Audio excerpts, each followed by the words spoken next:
2024లో షేక్ హసీనాకి ఏ గతి అయితే పట్టిందో అదే గతి ఇప్పుడు తారిక్ రెహమాన్కు కూడా పడుతుందని ఈ ఎన్సీపీ పార్టీకి చెందినటువంటి అధికార ప్రతినిధి ఆసిఫ్ మహమ్మద్ సోజిబ్ భుయాన్ ఒక పెద్ద హెచ్చరిక జారీ చేశాడు. అలాగే చాలామంది యువకులు వచ్చి ఇదే విషయాన్ని స్పష్టం చేశారు.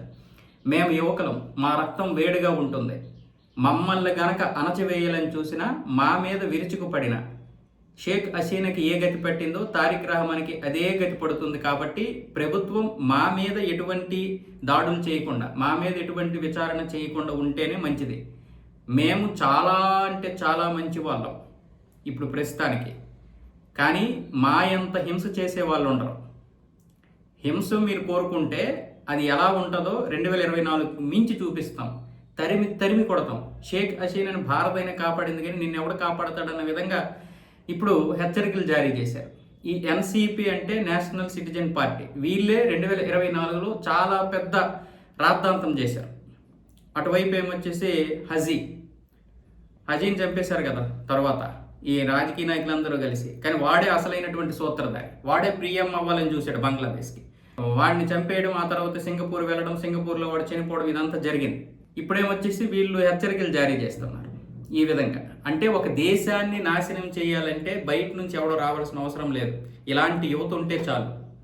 జంజడ్ అనే పేరుతో వీళ్ళు చేస్తున్నటువంటి హింస అంతా ఇంత కాదు. అయితే ఇక్కడ బంగ్లాదేశ్లో అది కూడా ఉండదు, ఒక విచక్షణ అనేది ఉండదు, బంగ్లాదేశ్లో ఒక ఆలోచన అనేది ఉండదు.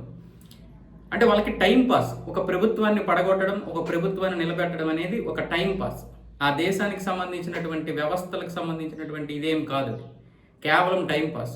ఈ రోజు మనం బ్రతుకున్నామా లేదనేదే వాళ్ళు ఇది, కానీ ఈ దేశం ఏంటి, ఈ దేశ పరిస్థితులు ఏంటి, మన యొక్క ఉపాధి ఏంటి, మనం ఎలా బ్రతుకుతున్నాం, ఇలాంటివి ఏమి ఉండవు ఆ మూర్ఖులకి. ప్రపంచంలో చాలామంది మూర్ఖులు ఇలా ఉన్నారు, కానీ ఈ పాకిస్తాన్ బంగ్లాదేశ్లో ఉన్నటువంటి మూర్ఖులు మాత్రం ఎప్పుడూ ప్రభుత్వాలని పడకూడదామా అంటే వాళ్ళ దేశాన్ని వాళ్ళే నాశనం చేసుకుంటారు. దీనికి ఎవడో కుట్రలు చేయాల్సిన అవసరం లేదు.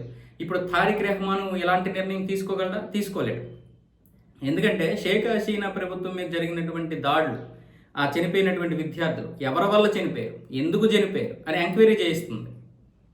దీనికి చనిపోవడానికి కారణం ఏంటి అనేది వీళ్ళు ఎంక్వైరీని అడ్డుకుంటున్నారు. అంటే అర్థం ఏంటి, మేమే చేసాము, ఇప్పుడు ఏంటి నువ్వు మా మీదకి ఏమైనా ఎంక్వైరీ చేస్తావా, దాడులు చేపిస్తావా, పోలీసులు వదులుతావా, చెయ్యి, నువ్వు ఉంటావేంటి నెక్స్ట్ అంటున్నారు వాళ్ళు.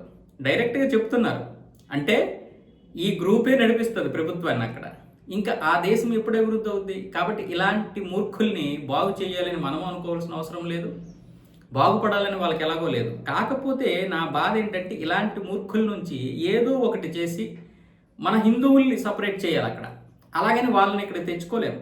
ఆ 1,30,00,000 మంది ఉన్నారు ఇప్పుడు బంగ్లాదేశ్లో హిందువులు, బిక్కు అనుకుంటూ బ్రతుకుతున్నారు. వాళ్ళని మనం ఇక్కడ తెచ్చుకోలేం. కాబట్టి ఆ సిలిగురు కారిడార్ని బేస్ చేసుకుని ఇంతకుముందు ఏదైతే ఇందిరాగాంధీ సమయంలో ఒక ప్లేస్ మనకి వచ్చిందో 160 కిలోమీటర్లు 160 స్క్వేర్ కిలోమీటర్ల భూభాగం మీద వచ్చింది మనకి, అదే దీన్ని చూసుకొని విడగొట్టేయాలి, సైనిక చర్య జరపాలి. మనం ఇంతకుముందు తూర్పు పాకిస్తాన్గా ఉన్నటువంటి ఈ బంగ్లాదేశ్ని స్వతంత్రం తీసుకొచ్చి ఈ విధంగా నిలబెట్టలేదా? మనకేది సాధ్యం అంటూ, మనకు ఏది అసాధ్యం అంటే ఏముండదు.